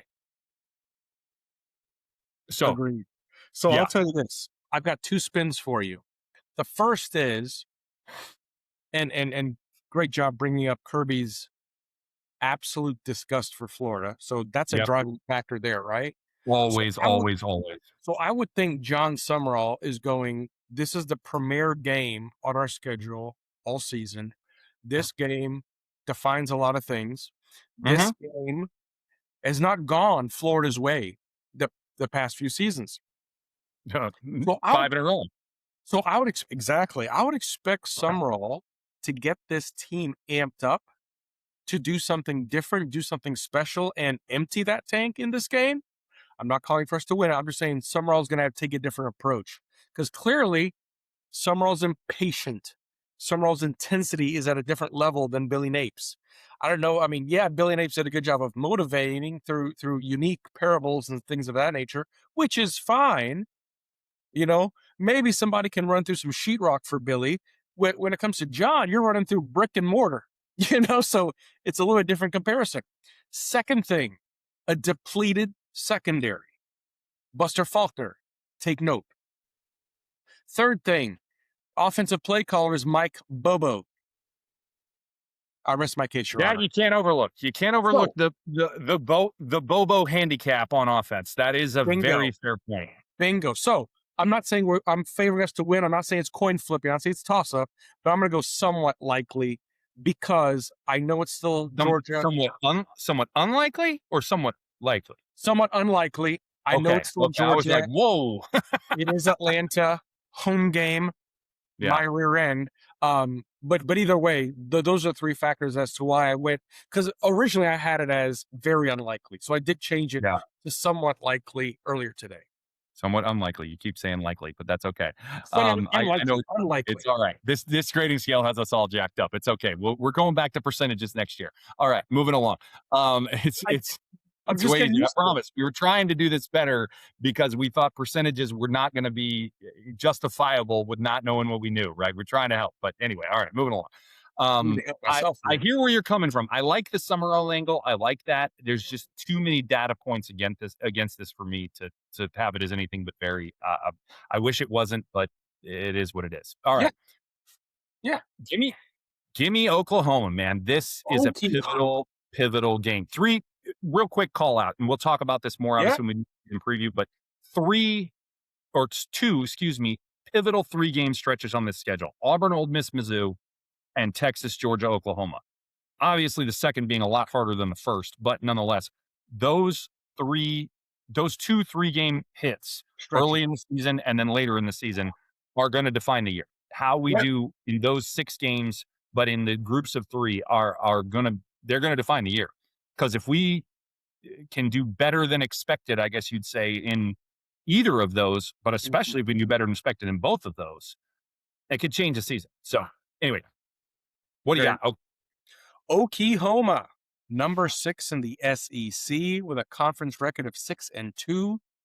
Overall, 10-3 home games.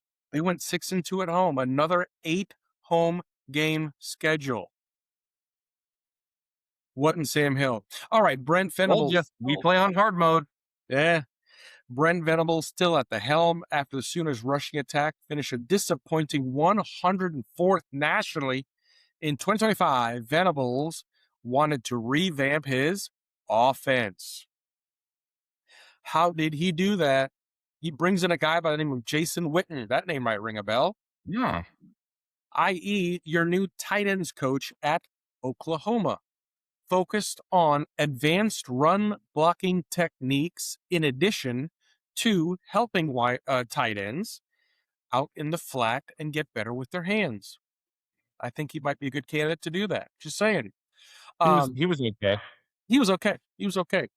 Deland McCullough, 15-year veteran coach, hired away from Notre Dame, took up away from Marcus Freeman to become Mm, the running backs coach. And mm. That's a good Ben, take. Guy coach exact, Jordan Love, exact, man. Okay. All yeah, right. Ben, no relation, Arbuckle, remains at offensive coordinator, but allegedly has now more schematic control over the offense. What that actually means, I do not know. But allegedly, in Ben Arbuckle's offense, there was a couple things that either Venables still wanted to have in there or did not have as much autonomy on the overall scheme as we thought he did. So there you go. Why would Offensive Venables had control of the offense? He's a defensive guy. That doesn't even make sense. Well, and that's what I was wondering because, yes, Venables is a defensive guy, but who knows if he said, hey, I want the defense to do this. So I need you to do this on offense to position the defense to do A, B, and C. I Who don't know. They knows? were terrible on offense last year. We went through these metrics. They were elite on defense and terrible on offense. They were in the 70s, I think, or high 60s was where they ranked out for points per game, but they were Mhm. elite on defense. So for what that's worth. And that's the thing, folks. Remember, John Mateer had the injury to the hand. John Mateer missed the game. I mean, Oklahoma had so many low-scoring games that game, they just won it because of the defense, period. Yep. Period. There's no other Yep. way to say it. Anyways, offensive line continuity. After starting 3 true freshmen last year in line, 3 true freshmen, Michael Fauci, Ryan Forge, and Eddie Pierre-Louis, the young frontline returns with immense structural chemistry. Yes, a lot of scar tissue up front there. They line up alongside veteran senior center Jake McCullough and Arkansas transfer right tackle Imarion Harris. So their line is solidified. John Mateer comes back as the unquestioned gunslinger, of course. The hand injury late last season, a true dual threat guy. He returns fully healthy. And of course, another year in Ben Arbuckle's system makes Mateer, quote unquote, very, very comfortable. There you go. The Sooners added elite depth to replace lost production. So standout veteran Isaiah Sartenia pairs with explosive Virginia transfer wideout Terrell Harris, who posted over 800 yards last year, along with highly promising and 4-star true freshman Jasir Rogers. There you go. On the defensive line, next man up philosophy, the elite 2025 defensive line heavily depleted by graduation and NFL draft declarations. They lost stars like Mason Thomas, Marvin Jones Jr., Grayson Halton, and Demont Williams. Rising junior tackles David Stoll and Jalen Jackson are being thrust into heavy starting roles this fall, supplemented by Georgia State veteran transfer Bishop Thomas. Outside of that, they've got a lot of linebackers. Their linebacker room is overstacked, okay, to the point where it's 3 rotations deep. Interesting. It's very odd that Venables decided to go in the portal for, more in the secondary and then the linebacker core, although they were very good there. They finished a ranking of 20 is what I was able to get here, and 17 total transfers. So not a lot, very similar to Georgia in that area. Either way, first ever Florida-Oklahoma meeting, first in Gainesville. Obviously, Oklahoma reached the CFP last year solely relying on that defense. So there you go. Mateer's health and a very fluid offensive line, right? At the end of the day, that's where their strength lies in, and of course that defense. Competitive, winnable home game for Florida if Brad White's defense has matured early in November. Okay, this is a game where Faulkner's scheme against an OU defense, okay, is gonna be Going a to be key. very interesting and key matchup. Correct. Um, this is tough, B. I went back and forth on this. I changed it multiple times, and give me a toss up in the swamp. Yeah. Yeah, I like that. I have the same. Just for context, we didn't mention this. Florida ranked 12th in the transfer portal ranking for on three, by the way. Hey, good So call. a lot better than a lot of these teams we're naming, just for what it's worth. Old Miss, I think, was higher. But other than that, I think we beat a lot of teams. So actually, Ole Miss might have been 13th. If I don't remember what I said earlier for it, but it's in my notes. I could go back and check. But regardless, there's only a couple teams on the schedule that finished higher in that ranking. So just food for thought. Obviously, we lost a lot of players graduation though, and that doesn't factor into transfer portal rankings. So important to keep that in mind. Okay. Yeah, I like a toss up here.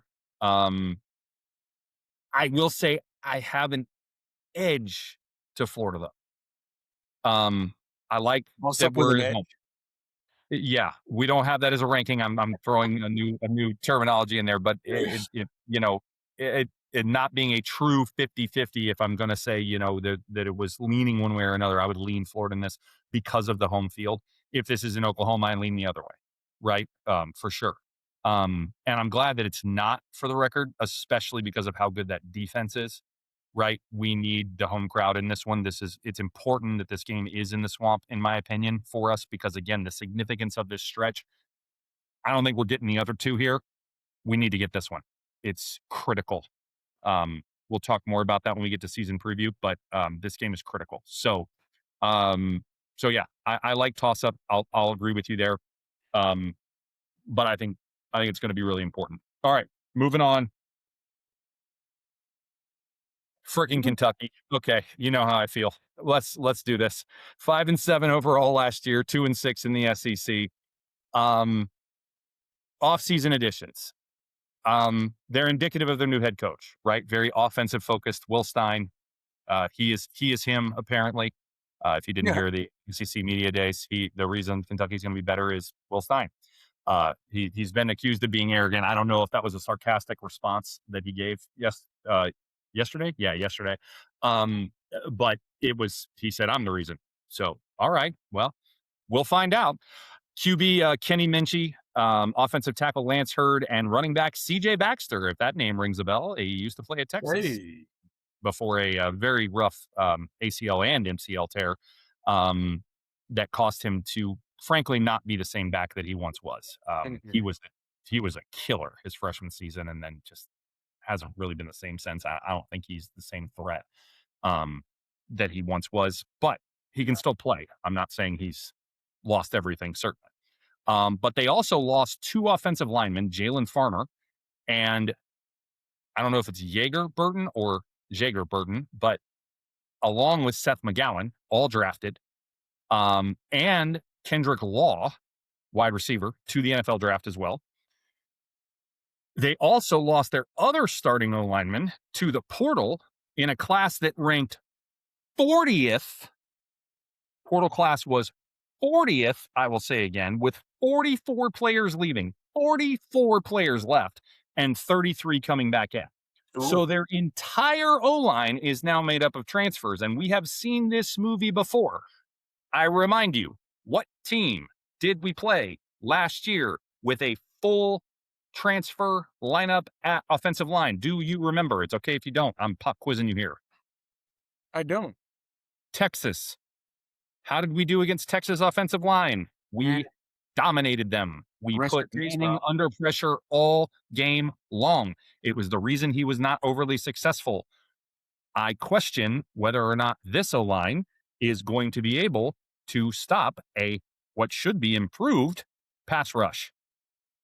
Question mark. So we'll see how that goes. So again, entire O line of transfers.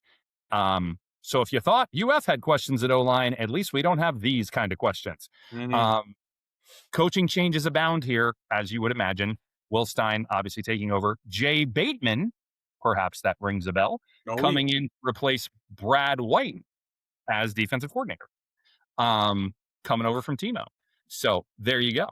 Overall, from a talent standpoint, we know we're going to have more talent than Kentucky, even though their offensive talent should be lifted from last season. But I believe you will see a decline in the defensive talent, which would make sense now that they have an offensive minded head coach versus a defensive minded head coach previously with Mark Stoops, right? Okay. So overall, we have a team that is still much less talented, as mentioned, and this should be a win. What did I say earlier about games we should win? You got to win them. Gotta win.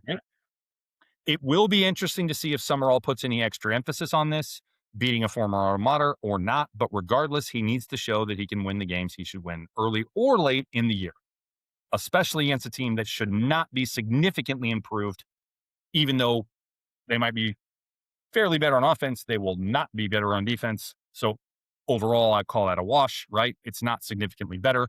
Now, we all know what happened last year in Kentucky, why we're playing them in Lexington again. I don't know. Again, weird question marks on the schedule that make no sense, but we'll move on. Still very likely.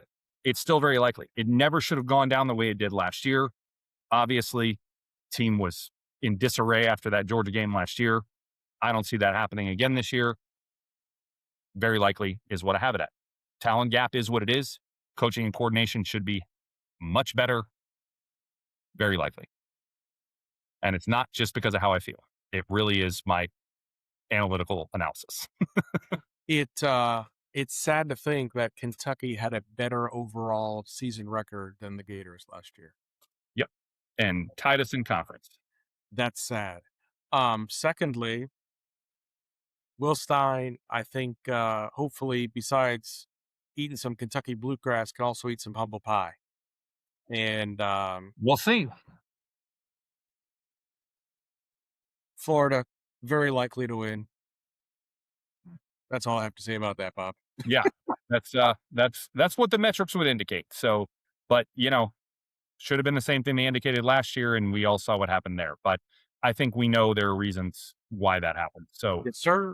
maybe not why it happened the way it did, but nonetheless, I think we're going to see a very different story this year. So time will tell. We'll find out. All right, We will. Vandy, bring us back to the swamp. Vandy coming back to the swamp. Vandy. People saying, "Oh, Clark Lee, it's not the same Vanderbilt." It wasn't when they were fighting Diego Pavias. They are no longer the fighting Diego Pavias. Last year finished number 7 in the SEC, 6-2 in the conference. Overall, 10-3. Yes, Vanderbilt went 10-3. Home games, 7-0. Yes, Vanderbilt had 7 home games. And went 7-0. That's crazy. Vanderbilt, yes. Including beating Alabama, right? Yeah, some say it's the Harvard of the South, whatever you want to call it. Either way, the Commodores had their greatest year on the gridiron ever. So congratulations. Clark Lee, as y'all might know, signed a lucrative 6-year contract extension in the offseason.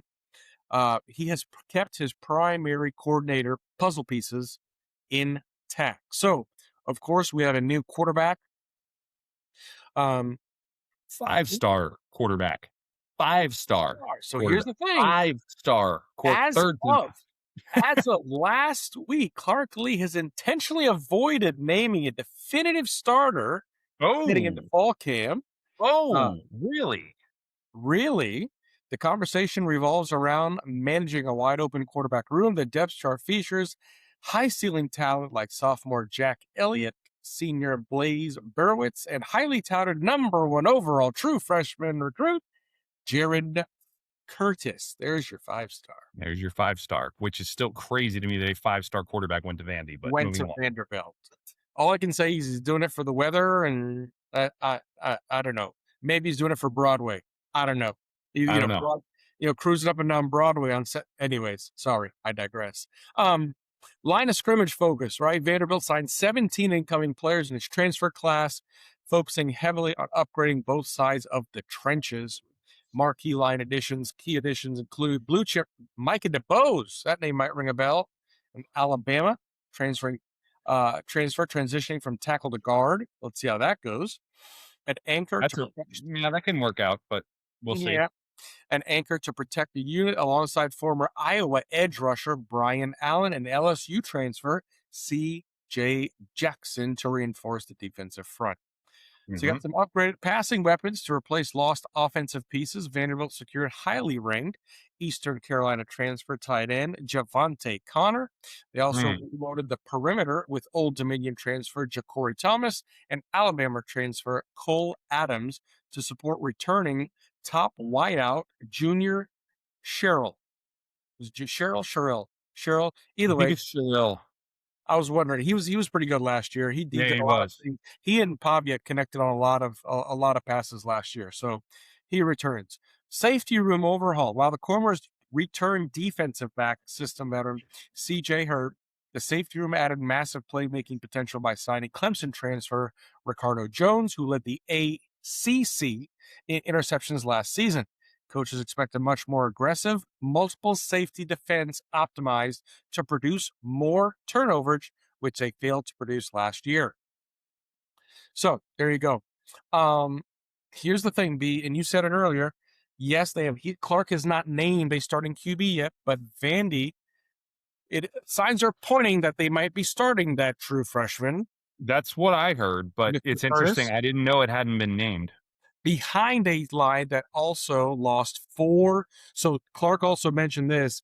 They lost four starters. So regression Mm. plausible. But Clark Lee's program obviously has earned the benefit of the doubt when I look at his success last year, regardless of And how the, the and the stat year before. And the year before. Let's not shortchange him. He's done well for 2 years now. has. But at the end of the year, he had the Pavia factor. I'll just call it that last year, right? And the year before, too. Right. So it took 2 years to build that. And obviously last year, everything was clicking, right? All eight cylinders, Hmm. good to go. So it'll be interesting to see what happens there. All of his coordinators retain. But at the end of the day, Florida gets back to their winning ways against Vanderbilt. And the other thing, too, this is going to be in the swamp. So you got that as well. So I have Florida. Okay. And here's the thing, Clark Lee's team has taken on his personality very well, but home game late in the fall, we are clicking on all cylinders. Give me Florida as a very likely. Mm. I thought you were going to say that. I have Mhm. this down as a somewhat likely, but it's like Okay. I need something in between that. This is where I wish we did have percentages because this would be higher on the percentage scale than where I would define normally a somewhat likely game, but I can't call it very. To me, very is like we're gonna win, right? And I can't say that. Clark, I gotta give Clark credit. He's done amazing things with that program.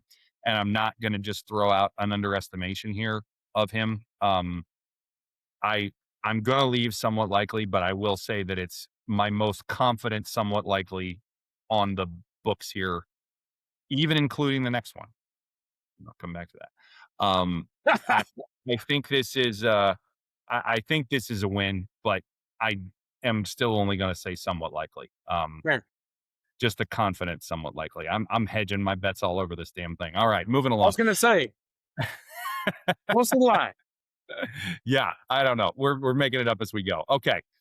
Last but not least, the Criminals, Tallahassee. All right, 5-7 overall last year, 2-6 in the ACC. That's the ACC, not the SEC. Right. Okay. Um, let's talk departures and additions. Key departures: defensive tackle Darrell Jackson, Earl Little, very good safety, and offensive lineman Luke Pettibon. And of course, quarterback Tommy Castellanos as well. Um, hit both lines and the secondary simultaneously, and then of course the quarterback. A lot of proven production out the door for a program that already had QB and O line uncertainty. Their additions: running back Quintarian Wisner, who you previously mentioned out of Texas, so that is a nice pickup. He can run. Offensive lineman Xavier Chaplin and QB Ashton Daniels from Auburn, I believe. um, are replacement level players. They just are. They're not upgrades, and you can see that from their ranking of 41st on three's transfer portal. So that would be below Kentucky. Wait for this one. So Florida State brought in 24 players in the portal. Would you like to take a stab at how many players they lost in the portal? Let's see. Given the train wreck that we've got there with 437 million in debt, I'm going to go with 43. 68. Wow, I was way under.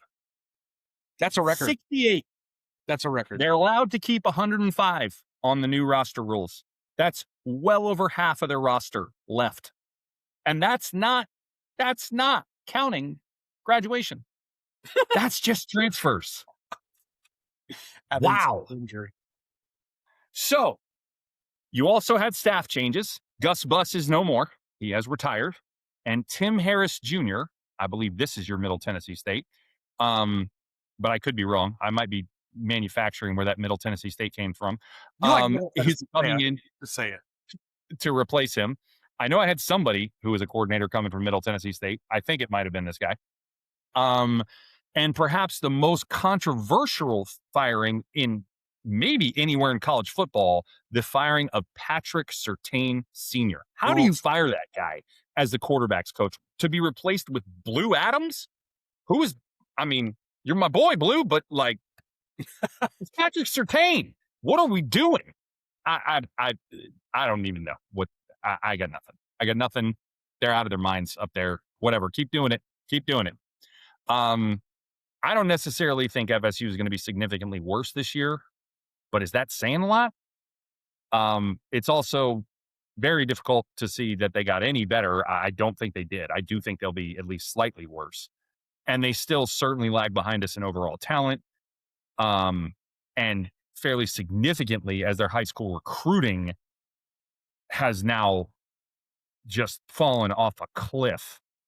It wasn't good last year. It is a train wreck so far this year. And now there are portal concerns as well, obviously, with 68 players. I mean, I about fell in my chair when I saw that.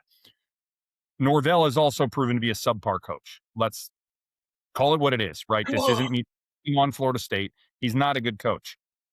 The more data we collect on him, just like we would on Napier or anybody else, right? The more data we see, we find out that Jordan Travis and 13-1 was an anomaly. It was Jordan Travis driven, not Mike Norvell driven. Look at his other years. They're not good. He had one decent season, and guess who was the quarterback that year? Jordan Travis. Take Jordan Travis out. What does his record look like? Garbage. Rest my case. It's very difficult to see where, as I mentioned, this team is going to show any improvement. But I don't think they get way worse. Again, whatever that's worth.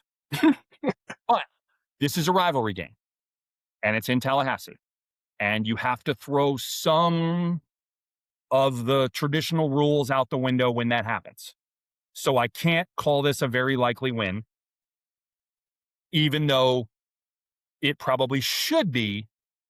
The rivalry nature of the game, playing away, playing in, Doak Campbell, all those things. I can't ever call that game. It was in the Swamp. I could probably do it, but I can't do it in Doak. I gotta say somewhat likely. And that's where I'll end. What do you got? I think I mentioned earlier, but FSU Athletics, $437 million in debt. You want to take a wild guess at Mike Norvell's buyout at the end of this season? So I know the end of last year, I believe it was still in the $60 million range. I don't know what it is this year. 51 million American dollars. That's Brian Kelly money, baby. Let's do it. Let's do it. Yeah, Brian Kelly didn't come from Memphis. Okay, anyways. Right. That's right. Well said. This is because of that extension he signed after that 13-1 year. That's what did it. That's what did it. So they signed him to a huge extension with a massive buyout. They were fine before that, but they hosed themselves after that season. He just wishes he had more, Dago Pavias and Jordan Travises that could really amplify, and kind of mask some of the other things wrong with your. I'm gonna tell you right now, Ashton Daniels ain't it. No, He might be the worst one yet that they've had since absolutely, Travis. I absolutely. don't see it with Daniels at all. And then Tim Harris Jr., he had a stint at FIU and UCF before making his way to FSU. So all I don't know schools. where that Middle Tennessee State came from. I know somebody that got hired came from there because I know I saw it. Probably, but I know you just like Mm, Middle Tennessee State. So anyway, apparently, I do. I don't know. um, I know I saw it somewhere in the research that I was doing, but again, there's a lot of research done for this pod, so apologies for keep pulling whatever the fighting Middle Tennessee states are. yeah, But keep MTSU pulling for into the life. pod erroneously. So apologies. Thank you for the correction. I appreciate it. You're good. You're good. As much as I want to say very, I don't know what FSU is going to come with. I'm not sure if they're going to come with trickeration. I'm Yeah. not sure if there's going to be, Norvell's going to empty the kitchen sink and try and mortgage another farm. I don't know. They might get Yeah. desperate times, call for desperate measures, right? And you know what, That's what too? criminals It do. can be positionally. What if they're going to cost us a spot in the college football playoff? What if they're going to? I Oh, hope not all make bets us are off. potentially not bowl eligible, right? God forbid. But we don't know, right? We don't know what the circumstances of the game are. All Right bets now, are off. if we're 8-3 coming in, no real impact, right? I'm not saying we will be, but like just hypothetically. So it depends. I think if Yeah. they can cost us something, that's extra motivation too. So Oh yeah. there's circumstances you don't know too. Sorry, go ahead. Exactly my point. So you took the words out perfect, and of course, you've got the gator head in the middle of the Seminole Chief, and you stomping on the logo, all that Yeah, from Brian Cox 2 over the years ago, years, and then yeah, exactly. planting the So flag. Yeah, planting the flag. As much as I want to say very, I will say somewhat. I will agree with you there. yeah. All right. With that, we'll take this schedule down, bring us back into full here, and There, yeah, let's wrap this thing up. Pretty good. We went a little over. We were closer. We're shooting for 1 hour 45 or 151. That's pretty good. It's pretty good. We did well. We did well. It's tough to get this thing down, as you can tell if you listen to this whole thing. First of all, thank you for being here this long. But secondly, ton of research, ton of effort that goes into this one. It's our most labor intensive pod of the year. yep. But we feel it's an important one and we like to do it every year. So we really try to give you this full breakdown, really give you a full picture of the schedule and what it means and what it looks like. So we hope you enjoy it. Thank you for taking the time. If you did stay with us this long, we do appreciate it. So, and we hope you got something out of it too. So with that, I'll turn it over to you, to talk about next episode and close us out here. Bingo. Next episode is going to be on August the 4th. August is around the corner, people. Holy Yes. smokes. Where we'll be discussing something that we rolled into our normal agenda last year, but apprehensions and anticipations for this fall. That should be very interesting. As we mentioned, we appreciate you all tuning in, sticking around, listening, putting up with us, dad jokes and all, terrible analysis and all. It goes with it. So, with that being said, wherever you are and whenever you may be listening, thank you for taking the time, and we will see you around, Gator Nation.